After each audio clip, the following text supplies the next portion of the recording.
नमस्कार. विशेष मुलाखतीच्या या भागामध्ये आपल्या सगळ्यांचं स्वागत. मी प्रसाद काथे. आपल्या सोबत आहेत महाराष्ट्राचे उपमुख्यमंत्री देवेंद्र फडणवीस. निवडणुकीच्या या धावपळीमध्ये अत्यंत अल्प वेळाचा एक T20 सारखा इंटरव्ह्यू आपल्याला करायच्या या निमित्तानं संधी मिळालेली आहे. धन्यवाद, आपण वेळ दिलात. ज्या पद्धतीनं भगव्या ध्वजाला फडकं म्हणण्यापर्यंत विरोधकांची मजल गेली आहे, याची किंमत काय चुकवावी लागेल?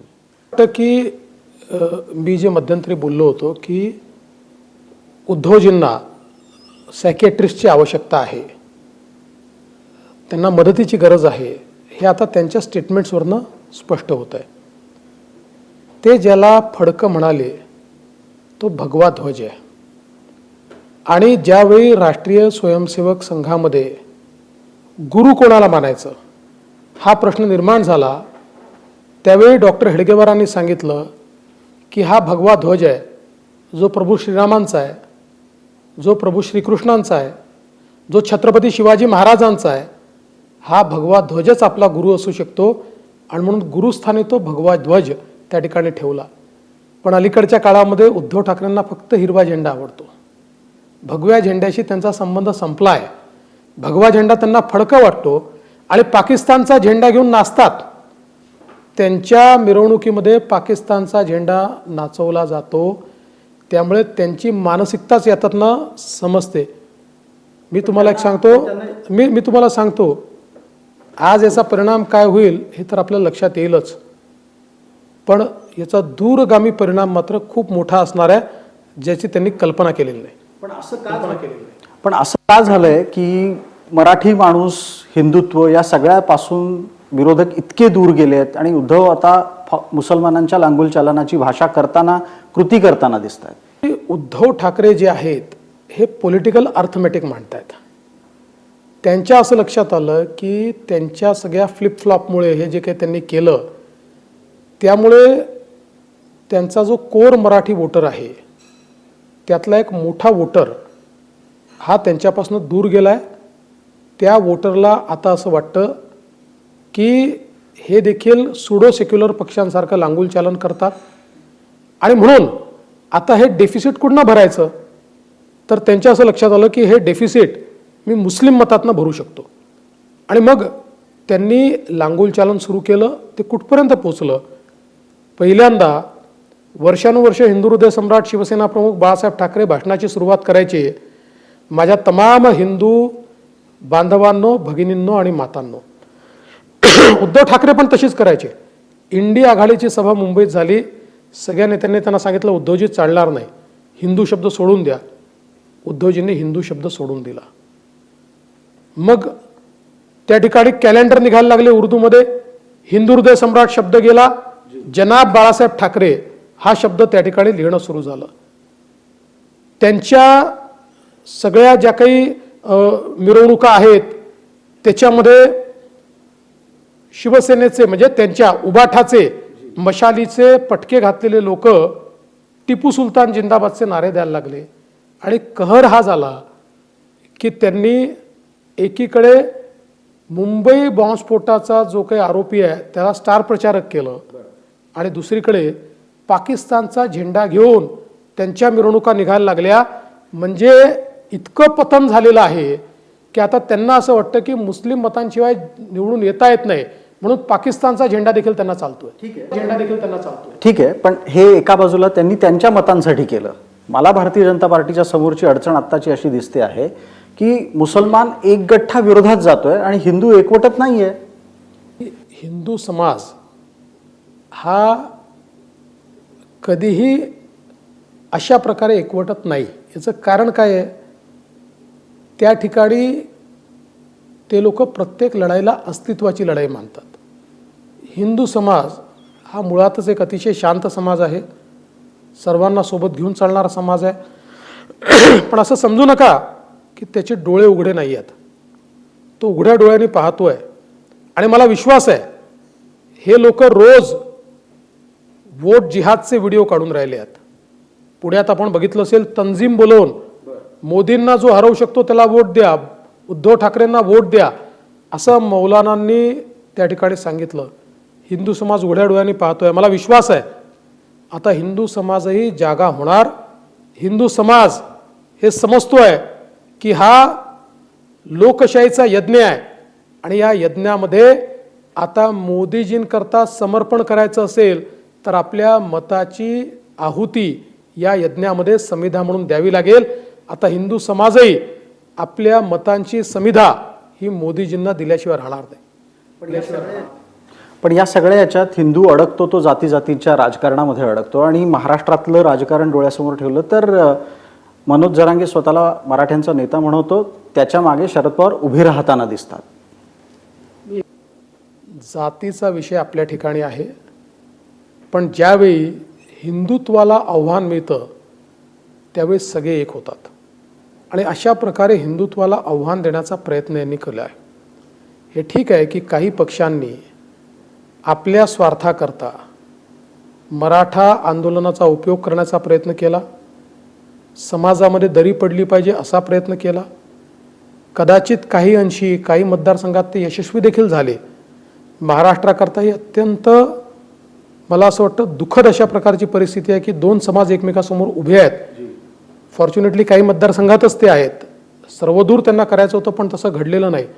पण तरी देखील मी सांगतो, जातीपातीच्या वर निघून हिंदू समाज एकत्रित येईल, कारण हिंदू समाजाला हे लक्षात येत आहे की हे राजकारण आपल्या समाजाला त्या ठिकाणी दुभंगण्याकरता चाललेलं आहे, म्हणून समाज एकत्रित राहील. तुमची ही वक्तव्य आचारसंहितेचा भंग नाही आहे? मला वाटत नाही त्याचा भंग होऊ शकतो. प्रांतस्थितीमध्ये ज्या पद्धतीनं जरांगेचं समर्थन पवार करतायत, मग जरांगेच्या चिथावणीमुळे झालेल्या एकूणच हिंसाचाराची नुकसान भरपाई कोणाकडून घ्यायची, पवारांकडून की जरांगेकडून? आता या संदर्भात जे काही झालेलं आहे त्याची चौकशी चालली आहे.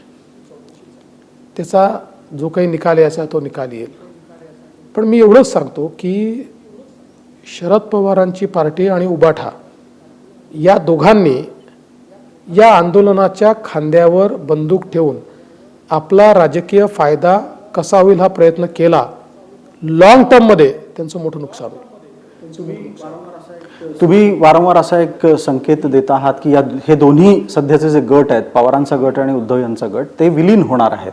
दुसऱ्या बाजूला उत्तरादाखल त्यांनी असं सांगितलं की जे कोणी भाजपातले असली भाजपाई आहेत त्यांनी उद्धव यांच्या सोबत यावं. भाजपात पण असली नकली प्रकार घडतोय? मी नाही सांगितलं, शरद पवार साहेबांनी सांगितलं की 4 जून नंतर छोट्या पक्षांनी काँग्रेसमध्ये विलीन झालं पाहिजे. आता प्रादेशिक पक्षांनी काँग्रेसमध्ये विलीन झालं पाहिजे असं पवार साहेब म्हणत असतील, त्याचा अर्थ त्यांचा पक्ष विलीन होणार आहे, त्याशिवाय ते बोलणार नाही. पवार साहेब म्हणतील तेच उद्धवजी करतात, त्यामुळे उद्धवजींचा पक्ष विलीन होणार आहे. मुळामध्ये तुम्ही जर पवार साहेबांचा इतिहास बघितला, पवार साहेब जेव्हा जेव्हा कमजोर झाले ते काँग्रेसमध्ये गेले आणि मजबूत झाले की काँग्रेसमधनं बाहेर पडले. आता ते त्या फेजमध्ये आहेत की ज्यावेळी ते कमजोर आहेत ते काँग्रेसमध्ये जातील, हे स्पष्ट आहे. 78 मध्ये त्यांनी केलं, 80च्या दशकात 2दा केलं, 90च्या दशकात त्यांनी तेच केलं. दरवेळेस शरद पवार साहेब मजबूत असले की काँग्रेसच्या बाहेर पडतात, कमजोर झाले की काँग्रेसमध्ये जातात. तुमच्या लेखी जर पवार कमजोर असतील तर बारामतीचा निकाल काय असेल? आत्ता तरी मला असं वाटतंय की बारामतीकरांनी अजित पवारांवर जास्त विश्वास दाखवला आहे.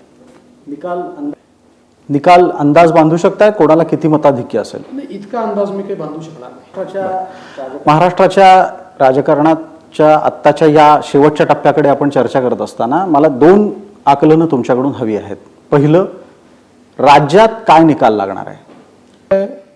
की महाराष्ट्र 2014ला मोदीजींच्या मागे होता, 2019ला मोदीजींच्याच मागे होता, 2024लाही महाराष्ट्र मोदीजींच्याच पाठीशी उभा राहील.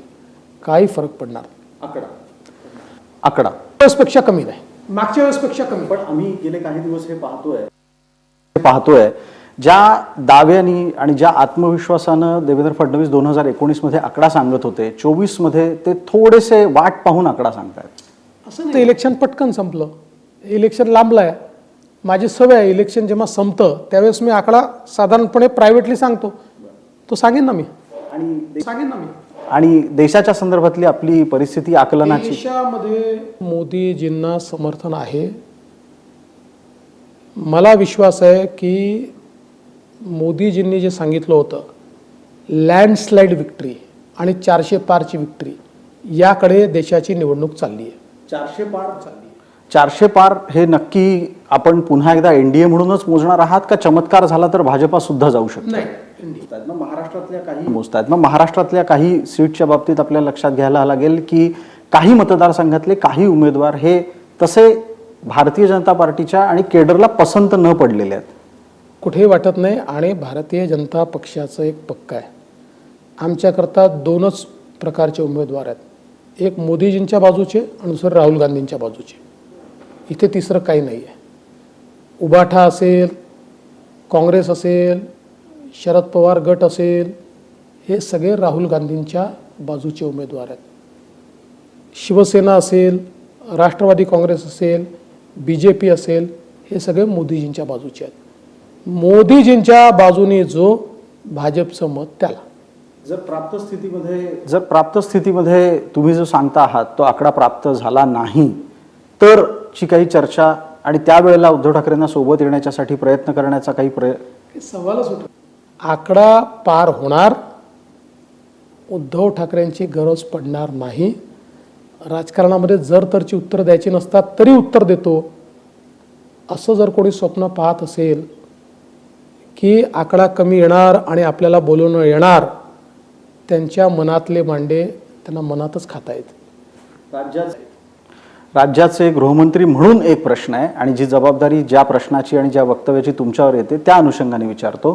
तुम्ही इतक्या ठामपणे सांगता आहात की सत्ता भारतीय जनता पार्टीचीच येणार आहे, तर केजरीवालांनी वक्तव्य केलंय भाजप सत्तेत आल्यावर उद्धव ठाकरे तुरुंगात जातील.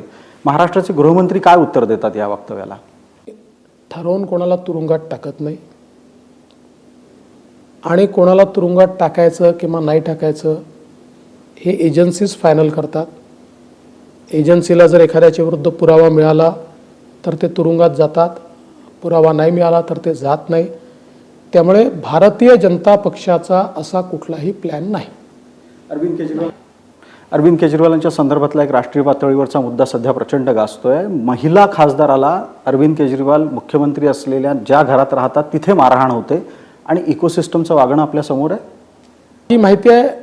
मारहाण झाली त्यावेळेस त्या घरात अरविंद केजरीवाल स्वतः होते आणि एका महिला खासदारांना त्यांच्या सगळ्यात जवळचा माणूस त्यांच्या घरामध्ये गुरासारखा मारतो, अमानवीय मारतो आणि एखाद्या महिलेला लज्जा येईल, तिचा विनयभंग होईल अशा प्रकारे मारतो आणि त्या व्यक्तीला घेऊन अरविंद केजरीवाल फिरतात, मुंबईला येतात, एक शब्द त्याच्यावर बोलत नाहीत, त्यांची पार्टी बोलत नाही, इंडिया आघाडी बोलत नाही.